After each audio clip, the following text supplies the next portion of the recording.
to a new audio entertainment YouTube series, The Underground Tunnel. On a night when the darkness wrapped around the world like a suffocating blanket, I was just a kid, a soul lost in the system, overshadowed by grief and despair. "Mother, do not cry at the moon on this cloudy night," I whispered to myself, though my heart knew she had long since stopped listening. With no sun to greet me the following day, all I could expect was rain, accompanied by memories of a storm that mirrored my existence. Black clouds loomed ominously in the sky, and as I sat on the windowsill, my reflection met my tear-streaked face. The world outside felt like a distant nightmare, broken only by the haunting sounds of sirens.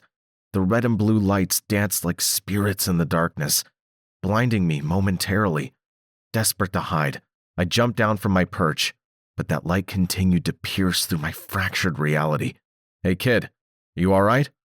Someone called out, the voice cutting through the chaos and fear.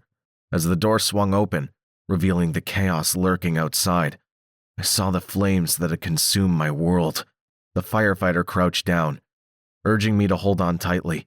Without understanding the danger, I clung to her as we embarked on an unexpected journey through the disintegrating walls of my life. The flames roared, and the floor beneath us groaned ominously, but I held back my tears, not wanting to betray the bravery she displayed. Yet, deep down, I knew that the fire was bigger than our resolve. As we navigated the treacherous terrain of my crumbling home, I squeezed my eyes shut, almost instinctively, when a beam crashed down, blocking our escape. The floor ahead crumbled piece by piece, like the remains of my childhood scattered around me. I stumbled, falling backward, and in a tragic twist, I found myself tossed from her grip. It was as if an avalanche had taken over. Her body disappeared into the fiery abyss, leaving behind a lingering smile that echoed in my memory. The last flicker of hope in an otherwise dark world. They say I had a panic attack, that I passed out from the overwhelming terror of the flames. That was all they told me, with no further mention of how I escaped my father's hellfire. A burning rage embedded in my soul, as permanent as the scars left by his belt buckle, which only my mother had the strength to shield me from. I remembered her screams, the cries of a mother trying to protect her child from a storm of mistakes. Closing my eyes, I tried to imagine a life devoid of pain, but all I could conjure up were dark images, shrouded in the smoke that thickened the air with every labored breath I took. I found myself at the windowsill once more, driven by an instinct I could scarcely comprehend. Through the chaos, I thought I heard Cyrus, a friend from the past, calling my name, but as I peered outside, I saw nothing more than shadows, serving only to remind me of my reality, a stark contrast to the vibrant memories that once filled our home with laughter. As I looked out, my heart ached, for I knew they were both gone, trapped in the grips of fate. The fire swallowed more than just the walls of our home. It consumed any chance of salvation. I was left to grapple with my sorrow, a storm raging within me as fiercely as the one outside. The firefighters fought valiantly, but the flames laughed in triumph as they twisted and turned, their hunger insatiable. The world moved on, but I remained suspended in time, caught in a moment of devastation, while the remnants of my family crumbled into ashes. In the days that followed, I felt lost in a different kind of darkness, where the sun rarely broke through the haze of grief.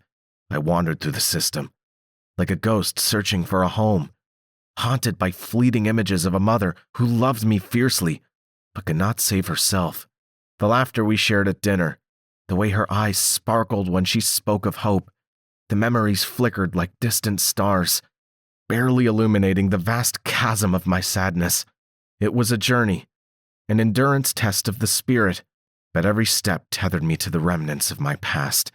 I refused to let the darkness define me, even when the weight of sorrow threatened to pull me under.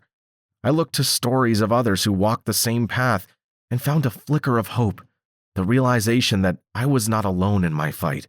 "Mother, do not cry at the moon on this cloudy night," I would whisper to the stars above, aiming to turn my pain into strength. In the depths of despair, I sought refuge in the memories of her love, promising to rise from the ashes and carry her light with me through the lingering shadows of my life. And with that promise, I began my journey anew, searching for the sun that had long eluded me, driven by the belief that even in darkness, one could find the strength to emerge. Wake up! Wake up! They found us, Tim! We have to move again! Chaos echoed through the tunnels as everyone tried to escape. Come on, Tim! We need to go! A man's voice shouted in the distance. I jumped up, grabbed my backpack, and followed into the darkness, unaware of what lay ahead, but driven by the chaos of others' voices. Welcome to The Underground Tunnel, a new series on YouTube about audio entertainment.